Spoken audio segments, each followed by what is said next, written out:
இன்னைக்கு சூப்பரான வெஜ் மோமோஸ் செய்யலாம்னு சொல்லிட்டு ரெடி பண்ணிட்டு இருந்தேன். அதுக்கு முன்னாடி வந்து பாத்தீங்கன்னா ஃபர்ஸ்ட் ரசம் வச்சுட்டு அப்புறம் அரிசி தூக்கி ஒரு பக்கம் அடுப்புல வச்சுட்டு புடலங்காய் வந்து பொரியல் செஞ்சுட்டு இருந்தேன். புடலங்காய் பொரியலுக்கு தேங்காய் போட்டு செய்யலான்னு தான் ரெடி பண்ணிட்டு இருந்தேன். அப்புறம் தான் ஞாபகம் வந்துச்சு, ஒரு சிஸ்டர் வந்து புடலங்காவுக்கு முட்டை போட்டு செய்ய நல்லா இருக்குன்னு. நான் ஆல்ரெடி முட்டைலாம் நிறைய போட்டு செஞ்சிருக்கேன்.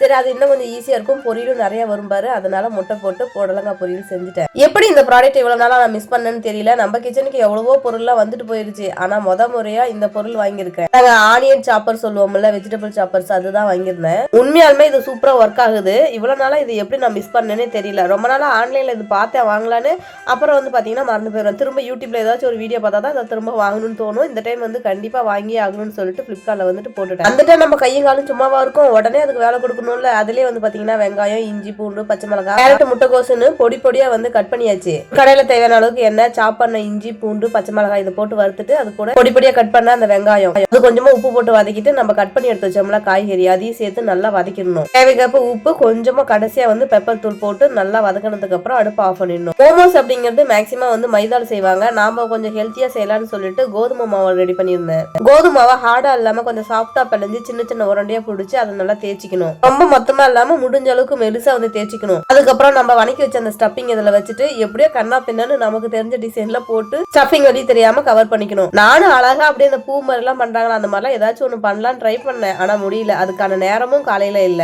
ஈவினிங் டைம் இந்த மாதிரி செஞ்சோம் அப்படின்னா கொஞ்சம் பார்த்து பொறுமையா செய்யலாம். இது ஸ்கூல் டைம், காலையில டைம் அப்படிங்கறதுனால கொஞ்சம் பரபரப்பா செய்யற மாதிரி ஆயிடுச்சு. மோமோ செய்யறதுக்கு அந்த பாத்திரம் தான் செய்யணும் அப்படிங்கறதுல நம்ம வீட்டுல இருக்கவே இருக்கு இந்த இட்லி பாத்திரம். ரெடி பண்ண மோமோஸ் எல்லாம் இந்த இட்லி தட்டுல வச்சுட்டு அதுக்கு முன்னாடியே பாத்தீங்கன்னா இட்லி பாத்திரத்துல நல்லா சுடு தண்ணி வச்சு கொதிக்க வச்சிருந்தேன். அப்புறம் அந்த மோமோஸ் வச்சு மூடி ஒரு 10 நிமிஷம் போல வேக வச்சுட்டு எடுத்தா உண்மையாலுமே அட்டகாசமா இருந்துச்சு இந்த டேஸ்ட். இந்த மோமோஸ் யாருக்கெல்லாம் பிடிக்கும்னு சொல்லிட்டு கமெண்ட் பாக்ஸ்ல கமெண்ட் பண்ணுங்க. முடிஞ்ச அளவுக்கு வீட்லயே செஞ்சு சாப்பிட்டு பாருங்க.